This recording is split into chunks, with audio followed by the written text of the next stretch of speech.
जय हिंद। देखिए, हम लोग आज सीखेंगे बॉडमास का नियम। अगर आप सिंप्लीफिकेशन पढ़ते हैं यानी कि सरलीकरण, या बीजगणित पढ़ते हैं, अलजेब्रा पढ़ते हैं, या मैथ का कोई भी कैलकुलेशन वाला लेसन अगर आप पढ़ते हैं, तो उसमें कहीं ना कहीं जोड़ घटाव गुणा भाग और ब्रैकेट आपको परेशान करता है। आइए आज हम लोग उन परेशानियों को ही पहले खत्म करते हैं। अगर आप एक बार बॉडमास के नियम को समझ जाते हैं तो आपको कभी भी परेशानी नहीं होगी। आप वैसे बॉडमास के नियम को पहले की कक्षाओं में पढ़े हुए हैं, लेकिन फिर भी एक बार इसका रिवीजन करना काफी जरूरी है। और जो लोग पूरे तरीका से भूल गए हैं इसको, आज वो लोग अच्छे से सीख जाएंगे। देखिए, बॉडमास में हर एक वर्ड का अपना एक अर्थ होता है, एक मीनिंग होता है। आपको बस वही चीज समझना है। देखिए, यहाँ पर बी का जो मतलब होता है वो होता है ब्रैकेट, यानी कि बी से ब्रैकेट होता है। ब्रैकेट में तीनों ब्रैकेट शामिल है, छोटा वाला ब्रैकेट, बीच वाला ब्रैकेट और बड़ा वाला ब्रैकेट। बीच वाले ब्रैकेट को हम लोग मझोला ब्रैकेट भी कहते हैं। ओ का मतलब होता है ऑफ यानी कि का। इसको हम लोग गुणा के रूप में ही लेते हैं और गुणा करते हैं। उसके बाद बी का मतलब होता है डिवाइड यानी कि भागा, और एम का मतलब होता है मल्टीप्लाई यानी कि गुणा, जबकि ए का अर्थ होता है प्लस एडिशन, और एस का अर्थ होता है सब्ट्रैक्शन यानी कि माइनस। तो एक एक वर्ड का मतलब आप समझ चुके हैं। बी का मतलब ब्रेक, ओ का मतलब ऑफ, इसके बाद डी का मतलब डिवाइड, और एम का मतलब मल्टीप्लाई, ए का मतलब एडिशन और एस का मतलब सब्ट्रैक्शन। और यह इसी क्रम में हल होगा। इसी क्रम में हल होने का क्या तात्पर्य है?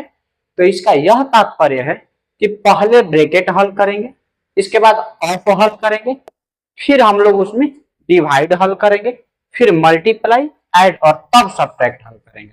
प्रश्न के माध्यम से हम लोग इसको सीखते हैं। देखिए, यहाँ पर हम लोग छोटा छोटा प्रश्न लेंगे और इसके बाद वाले में बड़ा बड़ा प्रश्न लेंगे, फिर उससे भी बड़ा बड़ा प्रश्न लेंगे। क्योंकि बहुत बड़ा बड़ा वीडियो हो जाता है और आपको समझने में भी दिक्कत होता है, इसलिए पार्ट बाय पार्ट हम लोग इसको सीखते हैं।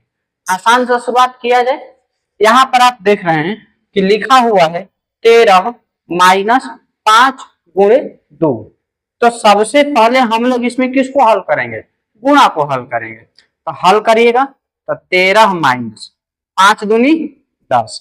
तो इस तरह से आप 13 में से 10 घटाइएगा तो 3, आपका राइट आंसर है। इसमें आपको कोई परेशानी नहीं होनी चाहिए। एक दूसरा जो प्रश्न है इसको हम लोग हल करते हैं। देखिए, इस प्रश्न में सबसे पहले आप डिवाइड देख रहे हैं तो आप उसी को हल करिए, बाकी जो है वैसे ही रहने दीजिए। तो डिवाइड को हम लोग कैसे हल करते हैं? इसको गुणा के रूप में बदल देते हैं। इसको हम लोग क्या करते हैं? गुणा के रूप में बदलते हैं। और गुणा के रूप में बदलने का मतलब होता है उल्टा लिखा जाता है। यहाँ जो 5 लिखा हुआ है तो इस 5 का मतलब है 5/1। तो जब हम इसको गुणा में बदलेंगे तो 1/5 हो जाएगा। अब आप आराम से गुणा कर सकते हैं। देखिए, 5 से 5 कट जाएगा एक बार में। यहाँ पर -5 + 5, यहाँ पर आपका हो जाएगा 625 में 1 से अगर आप गुणा करेंगे तो 625 होगा।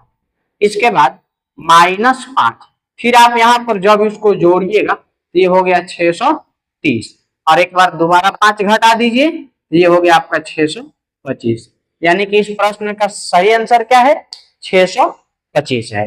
आपको कोई दिक्कत नहीं होनी चाहिए। बॉडमास वाले में बस आप स्टेप बाय स्टेप प्रश्नों को फॉलो करते चले जाइए, सही आंसर तक आप जरूर पहुंचिएगा। एक और प्रश्न है, उसमें ब्रैकेट भी दिया हुआ है, उसको हम लोग बनाते हैं। यहाँ पर सबसे पहले हम लोग ब्रैकेट हल करेंगे। सबसे पहले किसको हल करेंगे?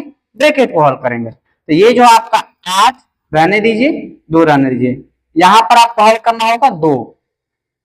यहाँ 5 में से 2 घटा दीजिएगा तो यहाँ पर हो जाएगा 3 + 10, या फिर 8 + 2। इन दोनों को जब आप जोड़ते हैं तो ये 3 और 2 कितना हो जाएगा? 5 हो जाएगा। +10 रहने दीजिए। आगे जब हम बढ़ते हैं तो देखिए, ब्रैकेट जब दिया रहता है ना, उसका मतलब भी होता है गुणा। हम लोग यहाँ पर भी क्या कर देंगे, गुणा कर देंगे। तो इस तरह से यहाँ पर 8 प्लस 5 दूनी 10 हो गया, यहाँ भी 10 हो गया। इसको आसानी से जोड़ सकते हैं, तो ये जोड़िएगा तो 10 और 10 20 और 28। तो ये इसका जो करेक्ट आंसर है वो है 28। तो बॉडमास के नियम को अप्लाई करने में आपको कोई परेशानी नहीं है, आप आसानी से सीख चुके हैं प्रश्नों के माध्यम से। इसमें बहुत ही कठिन कठिन प्रश्न भी होते हैं जिसको हम लोग सीखेंगे। एक हम आप लोगों के लिए आसान प्रश्नों में से ही एक प्रश्न यहाँ पर छोड़े हुए हैं और प्रश्न बोल दे रहे हैं, ध्यान से समझिए।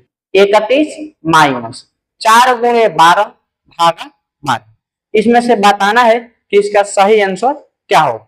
इसका सही आंसर आप लोग जल्दी से हल करके और चेक कर लीजिए कि इसमें से कौन सा आंसर सही है और क्या ऑप्शन ए बी सी में से कोई सही है या इनमें से कोई नहीं, ऑप्शन डी सही है। और अगर ऑप्शन डी सही है तो इसका सही आंसर क्या है, आप जब हल करेंगे तो देखेंगे। ठीक है।